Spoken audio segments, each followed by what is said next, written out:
Good morning. Welcome to another Kerfuffle showcase, and I am delighted to have David Bowman here from Compliance Matters. David, hello. How are you, sir? Morning, very well. Nice to be here. Thanks for asking me on. Good. We obviously didn't get you any pink Kerfuffle merch, but we'll raise that to you afterwards anyway. That's one of the things Please we do. David, obviously, compliance is an absolutely vital area for any sort of business there. Do you want to just give us an overview about, obviously, the clues in the name, but just give us a bit of background about what the business does and your own part in it, if you wouldn't mind? Yeah, well, I've been running Compliance Matters now for 25 years, so it's not a new business. Before that, I worked in trading standards, actually. Okay. Had a bit of a midlife crisis and decided I needed to do something else and start my own business. So I thought estate agency and letting agency compliance was a good area. It was probably a mistake back 20, but nobody was interested in compliance back in 1994 when I first started. But I managed to get some business and did some work with what was then the National Association of Estate Agents and got some clients on board. I'm basically providing all the help that agents need to make sure they're compliant with legislation. Back in those days, it was the Property Misdescriptions Act. Good old PMA. Yeah, good old PMA. And it's all changed from there. And as time's gone on, compliance has become more and more important for agents. It's become more and more of a focus for government. So therefore, there's been more and more legislation and more focus on it. I mean, it genuinely does seem to be obviously just a never-ending trend, does there, of increasing legislation and everything. I suppose it's a bit difficult to ask you. Do you ever feel any kind of sympathy for the agents that there does, or do you think it genuinely does increase the standards and therefore I don't want to say a necessary evil, but is required? Well, it's definitely a necessary evil, that's for sure.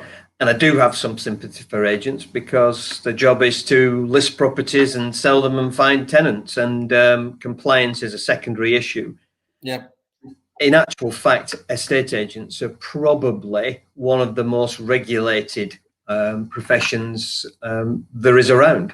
They've got all sorts of specific legislation that they've got to comply with, as well as all the raft of general legislation they've got to comply with. So yeah, I do have sympathy for them, and I know that compliance is never the top of anybody's list or really something that anybody's interested in.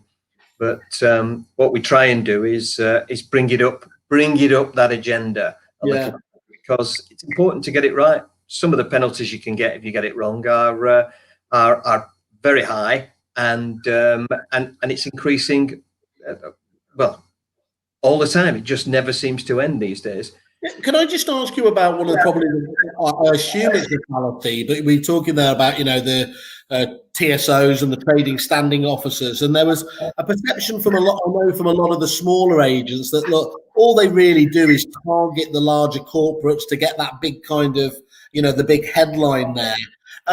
Is it a very real danger if somebody is being slack and everything else that they will ultimately get caught out? Is that risk increasing, or are you still relatively unlucky to fall foul of these these compliance issues? I think it depends on what you're talking about. Yes, the focus is always going to be on the big boys, because the big boys are the ones that'll generate the big penalties.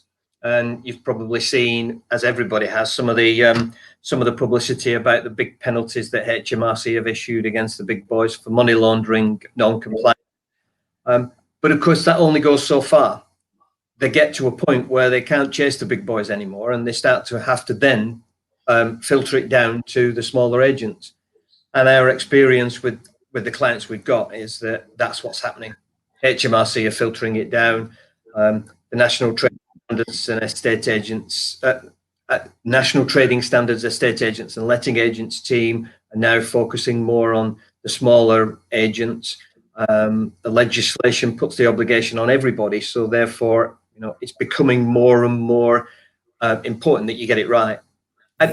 actual fact, compliance is not a big deal. I mean, I would say that because that's what I deal with all day long. I'm an anorak on the subject, and I know nobody's really interested in compliance at all. But in truth, it's a process, and if you get the process right, you get compliance right. And so that's really what we try and do with our clients is get them into that position. But the risks are getting higher and higher as time goes on because the focus is getting higher and higher. I mean, you just have to look at all the legislation that's been brought in for lettings over the last 12 months, 18 months. Then you look at this ROPA situation that's raising its head and looks like it's going to take off in the future. You've got to get things right, and the sooner you can get things right, the more you can focus on it. Especially in this time of year, moving forward towards the winter and Christmas, when things get quieter, it's a great time for agents to focus on compliance and getting the processes right. So that's what we're trying to do from now till January, February time. And did lockdown or COVID, did that throw a curveball into any of this? Has it slowed down the amount of kind of compliance checks, or are they still just going on as usual? No, it has slowed it down. Obviously, visits to agents was out of the question, and it doesn't look like there are many visits, if any, going on at the moment to agents because of the COVID situation. But that doesn't mean to say they're not doing any work, because I've already got clients who've had telephone audits from HMRC over the last few weeks. So they're still working, even though they're not doing as much or doing those branch visits that they used to do. Okay, again, it has to do. Yeah. Okay. Yeah, that makes sense. And you mentioned ROPA, so let's just deal with that right at the outset. What does ROPA mean to you? What's the what impact do you think that will have on agents? Oh, now you're asking me a question really that I go against a lot of what's going on in the media and a lot of the organisations who are all saying how wonderful it is that agents are going to finally be regulated in this way. For me, it's all nonsense. It's all a complete waste of time. Whether it'll happen or not, we still don't know. Yeah. I've seen it been talked about for years and years. Back when I worked in trading standards in the 80s, it was being talked about, but never came to fruition. So, okay, let's assume it is going to come to fruition. It'll get watered down. It's already started to be watered down, and it really isn't going to achieve very much. The regulation on estate agents and letting agents is in place, and there are dozens of organisations who regulate agents already. You start off with trading standards and the National Trading Standards Estate Agents Team, and the Competition and Markets Authority, and the Advertising Standards Authority, and there's regulation over deposits, regulations over client money protection. There's the Property Ombudsman. The list goes on and on and on of regulators of estate agents and letting agents, and this won't change any of that. They'll still be regulating all the activities of estate agents. It'll just add to the burden of estate agents in many ways, and there'll be no additional enforcement of this, because there isn't the staff available to do it. There aren't the people around enforcing that can do anything about it. So what would you have done differently with all of this then, David? That said, and obviously I hear exactly what you're saying there. How could they have improved the process without, for example, as you quite rightly said, this stuff always gets watered down? I don't think they could have improved it. I think they've got everything in place to actually make sure that estate agents comply and make sure estate agents provide a good service and ensure it protects consumers. It's all in place. Okay. There's no regulation. There's no enforcement of it because the staff are not available. The enforcement of it, in many respects, is done. A lot of it is done by HMRC because of money laundering being a high profile. That's not going to change. Trading standards do some enforcement, but now they're passing a lot over to the property ombudsman because they don't have the capacity and the staff to deal with it. So the property ombudsman deals with it. And how this will change anything, I just do not know. There's an old saying about legislation and about the law. The law is for people who want to comply with it, and it's very, very true that agent wants to get it right, then they'll come to us and they'll make sure they get it right. If they don't want to get it right, they won't come to us and they won't get it right, and they have the risks of non-compliance and the risk that one of the regulators will pick them up. But you asked me a question about risk, and I think risk is a big area for us, because we get asked lots of compliance questions, and some agents focus on things they don't need to focus on because they risk that non-compliance will cause them a problem, and then other agents focus on the high-risk areas, which is important to get right. So a quick example then. GDPR. Our old friend. Wonderful. There was a mass of hysteria about GDPR when it all changed back a couple of years ago, and we were saying, don't worry about it. It's fine. You don't need to worry too much about this because there'll be no regulation, no enforcement of it. Can't be, because the Information Commissioner's Office is based in Cheshire, and they've got about 400 people that work there. Yet about 750,000 businesses to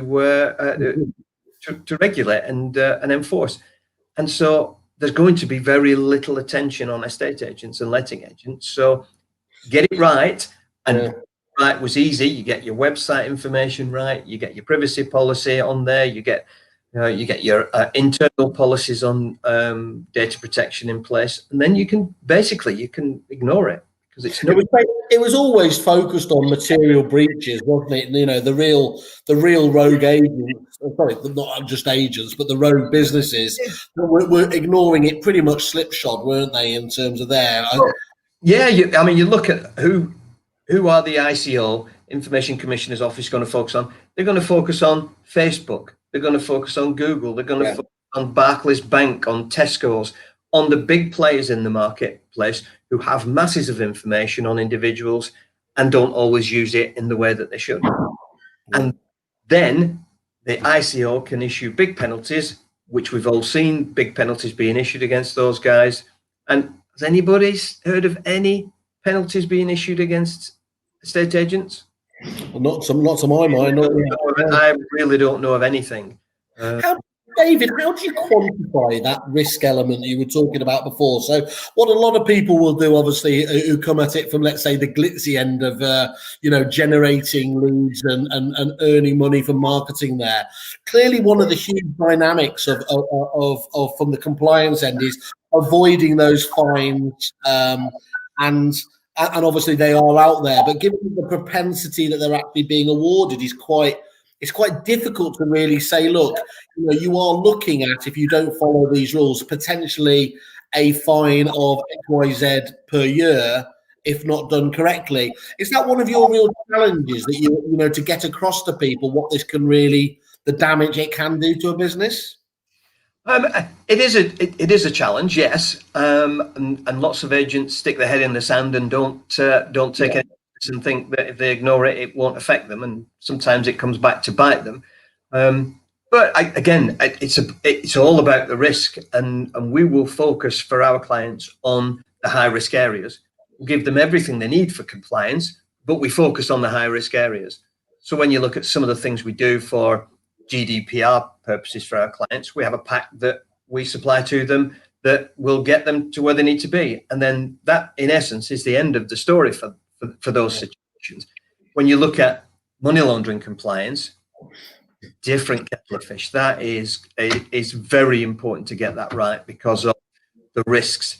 HMRC are very aggressive enforcers that will deal with them for tax and VAT purposes, and we all know what happens when you get it wrong. There's penalties to pay if you don't pay your tax on time or you get your tax wrong. There's investigations that take place. And that's the guys that are doing the HMRC enforcement for money laundering purposes are the same guys that are doing the tax investigations. So therefore, you know where it's going, and you know that it's going to be problematic. So we will focus and give a lot of help to our clients on money laundering, and probably the last 5 years or longer, that's been a big focus for us, is getting our clients compliant with money laundering regulations. So you've been going a huge amount of years, and obviously that's led to a diverse range of solutions. Could you just give us an idea of the different solutions you have for agents and what problems they're solving? Yeah. Well, we start off with right at the beginning.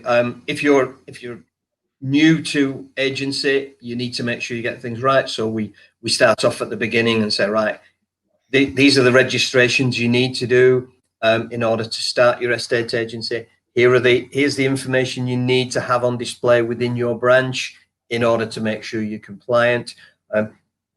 Let's have a look at terms of business to make sure you've got your terms of business right, because there's lots of information you need to put in there, and that changes quite regularly with either legislation or ombudsman changes. So we're reviewing terms of business continually for agents. So once we get the basics right for them, we then start to look at the processes they've got in place to make sure they're compliant. So we do health checks for them, go out and spend the day with them, making sure they've got everything in place. And quite often agents have got things missing. But by the same token, they're focusing in the wrong areas as well. So we tell them that they can rationalize some of the processes and still be compliant.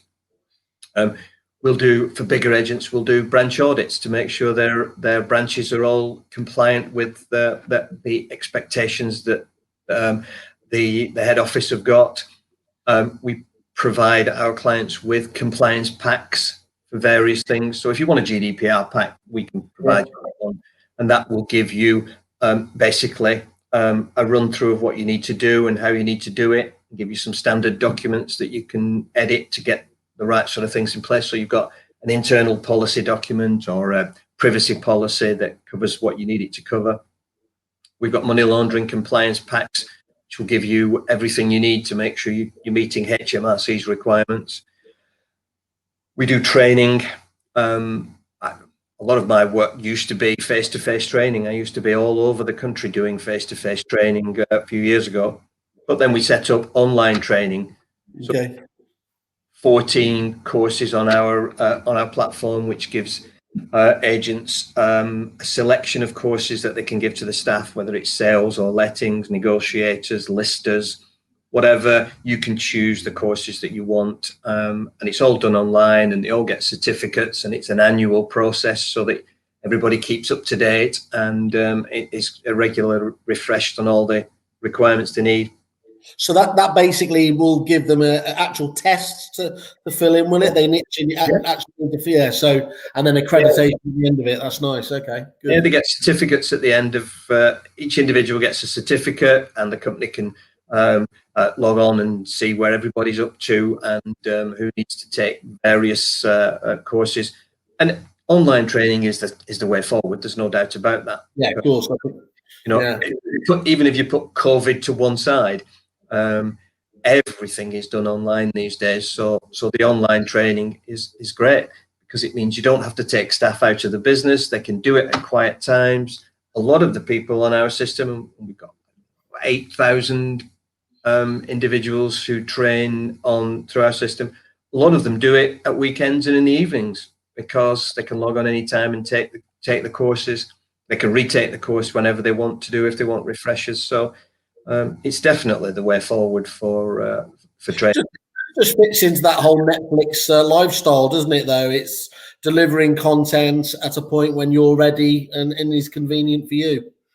Yeah. I mean, we've been doing it since 2008, providing online training. It was a bit tricky in 2008 to be providing online training, but I knew it was the way to go, and so we set it all up then. And it was say 12 years ago, it was difficult to get any agent to sit up and take notice of online training, because there were a lot more traditionalists out there who wanted face-to-face training. Now, online training is fairly standard for lots of agents in lots of areas. I felt I was going to go a bit like This Is Your Life, because we've got one of your clients waiting in the green room for us, haven't we? So I'm going to let's just bring Jordan in. Hello, Jordan. How are you? You all right? Hi, Simon. Yeah, not bad. Hello, David. Thank you very much for inviting me on. You haven't polished off too much of the complimentary drinks in our green room, have you? No, not too many. Just the coffees this morning. So you should be okay, hopefully. Early even for us there. Jordan, thanks very much for joining us. Obviously, you're from the prop tech auctioneering buyer for I Am Property. Do you want to just give us an idea of how you guys work together, how that relationship developed? Yeah, of course, no problem at all. So, as you rightly said, our background is essentially prop tech. So we are a supplier to the estate agency industry. Probably best known for auctions. We also do compliance and conveyancing. When we wanted to get into AML compliance a couple of years ago, we looked to who was available in terms of expertise in AML compliance. And David really stood out to us as someone who would be able to assist with that project. We've worked with David and his company for a couple of years now. A relationship. I'd say so. David, anyway, would you agree? Sorry, I missed that. You went. Did you lose me? Sorry. I was saying I'd like to think we've got a good working relationship, David, if you would agree. Yeah. Oh, yeah, of course. Good. Yeah. That's fine. Yes, it's been a couple of years now, and David's really been fundamental in setting up our AML compliance product. So we, being a tech-based company, the technology side of things wasn't a problem, but really where we went to David was for that compliance expertise. Our network of agents were telling us that AML compliance was something they were concerned about. And something they really wanted a solution for. So we're using our tech background, put together a technology solution, but we really use David's compliance brain and know-how to create a lot of the mechanics behind that. So an example of that is when a estate agent adds a client to our system, so be that a buyer or a seller, the first thing we do is establish if that client is low, medium, or high risk. And that's based on a questionnaire that is done on that client. So in order for us to work out the level of risk, we need to understand what creates higher level of risk in AML world, which David was able to advise on. We've also had a range of training material put together by David as well, which has been fantastic. So we've got training videos, training material which the agents have access to, and also a compliance helpline. So if our customers are struggling with any AML issues, they can go through to David and his team and get some advice, and the feedback on that's been absolutely fantastic. Yeah. So final shout out then. Get in touch obviously with David or Jordan if you're an I Am Property client there. Make sure you got obviously this all important area and just put it to bed. Obviously, I love the idea of just being able to get the templates and just being able to tick that off and everything else there. Lovely to see, by the way, you two companies like yourselves working together like this, hand in glove. I think agents always tell us that they really want to see more of those kind of relationships deliver, so that they aren't jumping around and having to have almost a Jenga pile of companies. So you should be both applauded on that. David, Jordan, thank you very much. Thanks for taking the time out to explain to us. Cheers, guys. Thanks, Simon. All right.